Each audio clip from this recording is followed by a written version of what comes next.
En 1975, la Cour internationale de justice affirmait que le peuple sahraoui a droit à l'autodétermination. L'avis de la CIJ établissait que le Sahara occidental n'était pas un territoire sans maître au moment de la colonisation espagnole. L'instance internationale a également conclu qu'il n'existait aucun lien de souveraineté territoriale entre le Sahara occidental et le Maroc, affirmant que le peuple sahraoui a droit à l'autodétermination conformément à la résolution 1514 de l'Assemblée générale des Nations unies.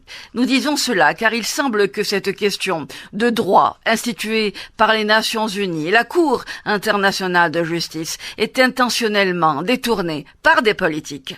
Évoquer le droit des Sahraouis à l'autodétermination, c'est défendre des principes universels et respecter les résolutions des Nations unies. Faire le contraire, c'est par ailleurs agir comme le fait actuellement l'entité d'occupation sioniste. Avec nous en ligne, Monsieur Driss Marani, merci d'accepter notre invitation. Vous êtes président du mouvement progressiste marocain. Dans un premier temps, Monsieur Marani, pouvez-vous nous présenter votre mouvement?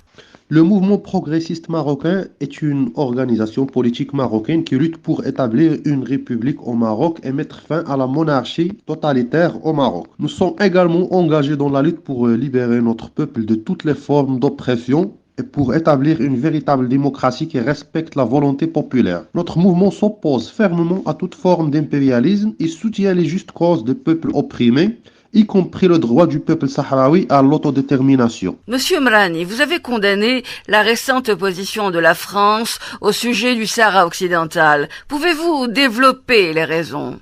Nous avons condamné la récente position de la France concernant le Sahara occidental car elle constitue un soutien injustifié à l'occupation marocaine de ce territoire. Cette position néglige les droits du peuple sahraoui à l'autodétermination et montre un alignement avec les intérêts impérialistes plutôt qu'avec les principes de justice et de droit international. La France, en soutenant le plan d'autonomie marocaine, ignore les résolutions de l'ONU et les aspirations légitimes du peuple sahraoui. Vous évoquez les droits des Sahraouis bafoués. Ne s'agit-il dans ces conditions que des droits humains ? Les droits des Sahraouis ne se limitent pas aux droits humains fondamentaux. Ce sont aussi des droits politiques, économiques et culturels que l'occupation marocaine viole systématiquement. Le peuple sahraoui est privé de son droit à l'autodétermination, qui est un droit fondamental reconnu par les résolutions des Nations unies, ainsi que par la Déclaration universelle des droits de l'homme. De plus, les Sahraouis souffrent d'oppression, de discrimination et de marginalisation sur leurs terres. Monsieur Marani, je rappelle à nos auditeurs que vous êtes président du mouvement progressiste marocain. Vous mettez l'accent sur la nécessaire tenue d'un référendum d'autodétermination, une exigence onusienne censée se reporter. Comment expliquez-vous dans ces conditions l'incapacité de l'ONU à faire appliquer ces résolutions ? L'incapacité de l'ONU à organiser un référendum d'autodétermination pour le Sahara occidental est principalement due à l'obstruction systématique par le Maroc, soutenu par ses alliés internationaux, dont la France. Les intérêts géopolitiques et économiques de certaines grandes puissances ont pris le dessus sur le respect du droit international et des résolutions de l'ONU, ce qui a conduit à un blocage. Vous rappelez, Monsieur Marani, votre position constante pour les causes justes. Pouvez-vous évoquer les multiples soutiens de cette cause ? Le mouvement progressiste marocain soutient activement le droit du peuple sahraoui à l'autodétermination. Nous travaillons en étroite collaboration avec des organisations de défense des droits de l'homme qui traquent les abus au Sahara occidental, ainsi qu'avec des mouvements de libération nationale et d'autres groupes progressistes à travers le monde. Nous pensons que la lutte pour l'indépendance du Sahara occidental est une cause juste qui mérite un soutien international massif. Quels sont vos moyens de lutte, Monsieur Marani ?